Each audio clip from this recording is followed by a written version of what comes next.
Matin. 7h19 sur Europe 1. Très bon réveil, bon début de journée avec Dimitri Pavlenko jusqu'à 9h. C'est l'heure de l'édito éco. Bonjour Agnès Verdier-Molinier.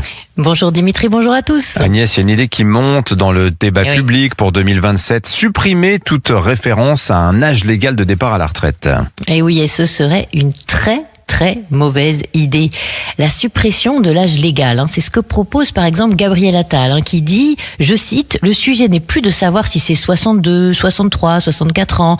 La question de l'âge légal ne sert plus à rien. L'ancien Premier ministre veut se concentrer sur la durée de cotisation. Il estime que ça donne plus de liberté aux Français. » Au RN, la question des retraites fait encore débat. Jordan Bardella a déclaré début mai que son parti était en train d'examiner la question d'un relèvement de l'âge légal, mais Marine Le Pen a réaffirmé sa position.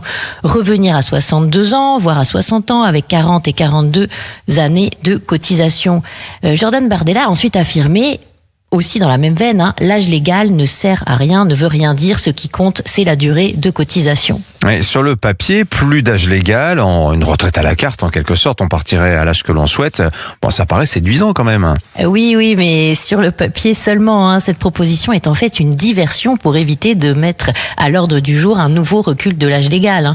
Alors que le Conseil d'orientation des retraites vient de nous rappeler l'urgence démographique, supprimer toute référence à l'âge légal de départ et augmenter le nombre de trimestres à cotiser est beaucoup moins puissant que de reporter l'âge.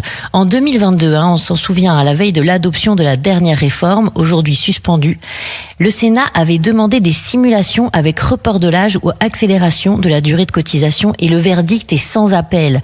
Un âge de départ à 67 ans en 2040, ça permet 50 milliards d'euros d'économie, alors que augmenter à 184 trimestres, toujours en 2040, ça fait moins de 25 milliards d'euros d'économie. Oui, 184 trimestres, si je calcule bien, Agnès, ça fait 46 années de cotisation.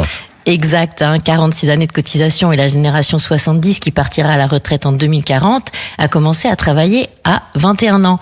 Si on fait le compte, ça fait 21 plus 46, ça fait un taux plein à quel âge ? À 47 ans. 67. À 67 ans, pardon. Non seulement augmenter juste le nombre de trimestres est moins puissant, mais encore, il ramène à la même conclusion. Il faudra travailler plus longtemps. S'appuyer juste sur le nombre de trimestres favoriserait certes les carrières longues, mais pénaliserait les femmes avec enfants et les carrières hachées.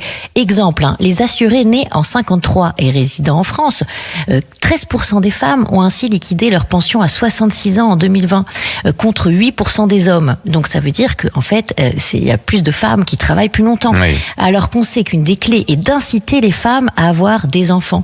Donc si on part sur un système qui favorise les hommes et défavorise les femmes, on va à l'encontre de tout le sujet démographique et de remonter la natalité. Oui, ça paraît logique quand vous nous l'expliquez aussi simplement. Merci Agnès Verdier-Molinier. Merci à vous. Signature Europe 1, il est 7h22.